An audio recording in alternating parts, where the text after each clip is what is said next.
How to solve GCSE Maths Probability Level 6 question.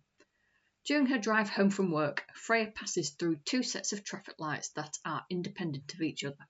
The probability that she will have to stop at set A is 0.7. The probability that she will have to stop at set B is 0.4. Work out the probability that she will have to stop at least once. We will refer to the probability of stopping at set A as PA and the probability of stopping at set B as PB. When calculating the probability of combined events, it can be helpful to draw a tree diagram. Freya arrives at lights A first. There are two outcomes. Either she stops at the lights, PA, or she doesn't stop at the lights, which we will note as PA'. We can represent this as two legs on the tree diagram on the leftmost edge. The next branches of the tree diagram show the probability of Freya stopping at lights B. Again, there are two possible outcomes. Either Freya stops at lights B, noted as PB, or Freya doesn't stop at the lights B, PB'.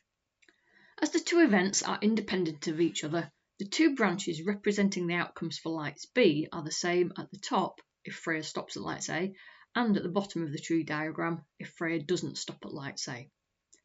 Each of the four possible outcomes are written at the ends of the four branches. At the top, Freya stops at lights A and then at lights B. Or she stops at A but not at B. Freya doesn't stop at A but does stop at B. Or finally, she doesn't stop at lights A or B. We can rewrite the outcomes using probability notation. When calculating the probability of successive events, we use the AND rule and multiply the probability of each event. So the four legs give us probability of A multiplied by the probability of B, probability of A multiplied by probability of not B, probability of not A multiplied by probability of B, and probability of not A multiplied by probability of not B. We can now substitute the values back into those equations. We know the probability of stopping at A is 0.7, so the probability of not stopping at A is 1 minus 0.7. Likewise, the probability of stopping at B is 0.4, so the probability of not stopping at B is 1 minus 0.4. So the equations become P, A and B is 0.7 multiplied by 0.4, which is 0.28. P, A and not B is 0.7 multiplied by 0.6, which is 0.42.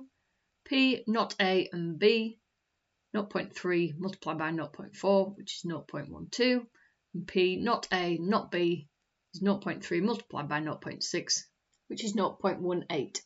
We are asked to calculate the probability that Freya will have to stop at least once. This means Freya stops at only one set of lights or at both sets of lights. So P, A and B, P, A and not B, or P, not A and B.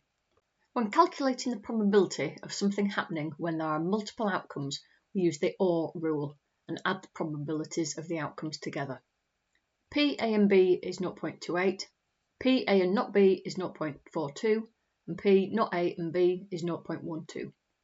Add these together and we get 0.82. So the probability that Freya will have to stop at least once is 0.82. For more GCSE Maths resources, go to boffermaths.co.uk.